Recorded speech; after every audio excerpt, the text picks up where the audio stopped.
Allô les amis, j'ai une belle histoire pour vous aujourd'hui et j'ai le goût de nommer quelques amis qui écoutent mes histoires. Alors mon histoire est pour Mégane, Raphaël, Hubert, Mathis, Tessa, Mia, Claudia, Daphné, Florence, Alix, Raph, Élie, Noah, Liam, Sarah-Ève, Mona, Laurent, Nathan, Béatrice, Rosie, Jordan, Simon, Amy-Jeanne, Flavio, Léo, Augustine, Philémon, Marcus, Liana, Leonardo. Alors les amis, ceux que je n'ai pas nommés, l'histoire est pour vous aussi. Alors je vous raconte une belle histoire aujourd'hui, c'est l'histoire de Madame Timide, qui était très timide. Alors quand elle parlait, elle bégayait « bonjour ». Alors voilà notre belle Madame Timide. Voilà.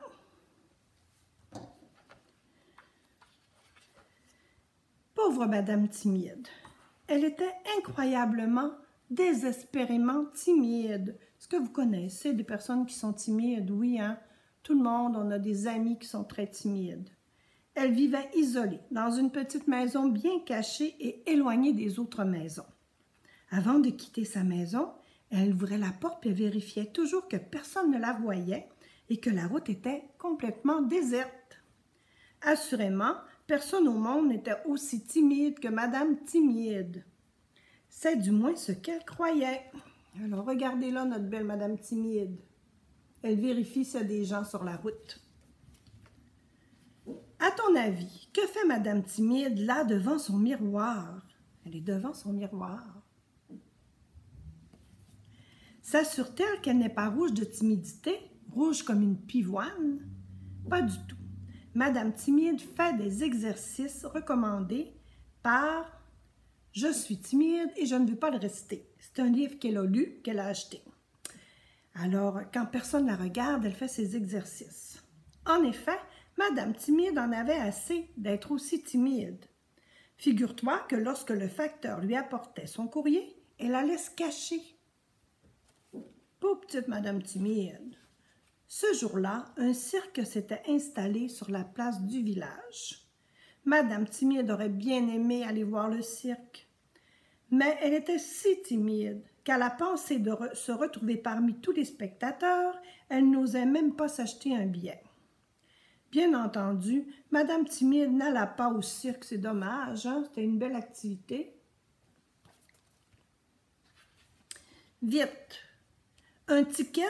Je suis très pressée, dit Monsieur Pressé. Je viens de voir le numéro de Balthazar, le lion acrobate, et je repars aussitôt. Pas de temps à perdre, je suis pressée. Alors, c'est bien Monsieur Pressé qui est toujours pressé. Soudain, un clown arriva en courant. Il apportait une mauvaise nouvelle. Le lion Balthazar venait de se sauver. Le lion qui sauve! Vous auriez pu me prévenir plus tôt, dit Monsieur Pressé, je ne me serais pas dérangé pour venir. C'est bien ma chance, se plaignit Monsieur Malchance. Ben là, Malchance, Monsieur Malchance, il trouvait qu'il était malchanceux, hein? Le lion est disparu. Alors voilà, on voit les amis qui sont déçus. Drôle de lion, n'est-ce pas, que le lion Balthazar? Balthazar, c'est un lion timide. Certainement aussi timide que Madame Timide. À la pensée de se retrouver devant les spectateurs, il mourait de timidité. Et il était très content d'avoir réussi à s'échapper. Regardez, c'est content. Parce que lui, quand il y a plein de monde qui vont le voir, il est timide. Alors, il n'aime pas trop ça. Et c'est ainsi qu'il arriva devant la maison de Madame Timide. Profondément endormie, Madame Timide rêvait. À quoi Madame Timide pouvait-elle rêver?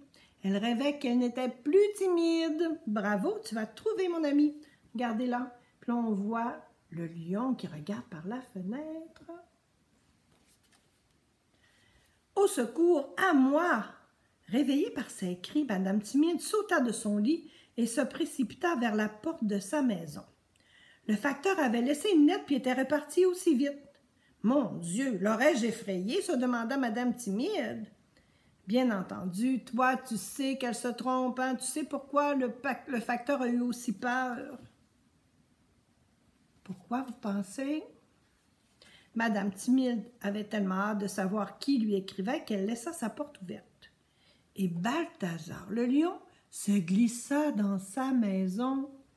Regardez, que va-t-il se passer? Un avis de recherche concernant un lion dénommé Balthazar, s'écria Madame Timide en lisant la lettre.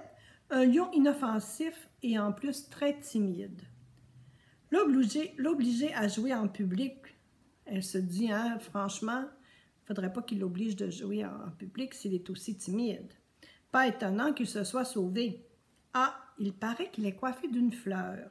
Ce lion est vraiment trop mignon. J'aimerais bien le rencontrer. Regardez, ce qu'elle ne sait pas, c'est qui est derrière elle, derrière son fauteuil.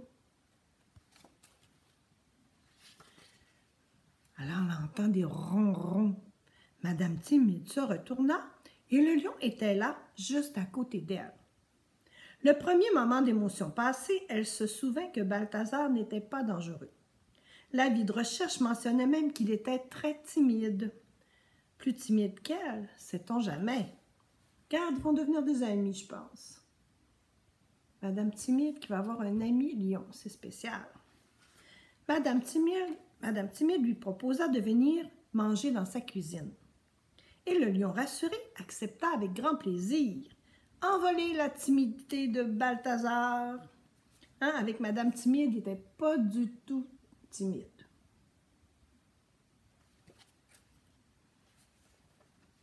« Ouvrez, Madame Timide » cria le directeur du cirque en frappant le carreau.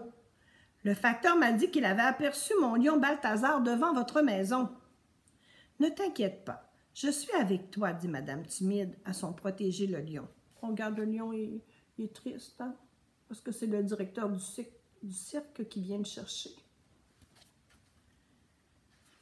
Et alors, incroyable, mais vrai, la fureur saisit Madame Timide, elle qui est si timide.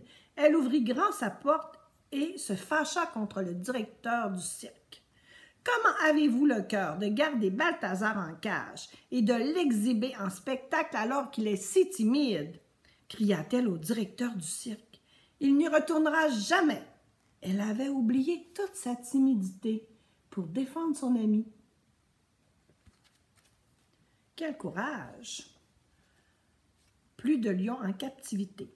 Plus de lions en captivité, scandait M. Pressé et M. Malchance, venus féliciter Mme Timide. Hein? Ils ont dit non, non, c'est assez. Le directeur du cirque fut bien obligé d'accepter.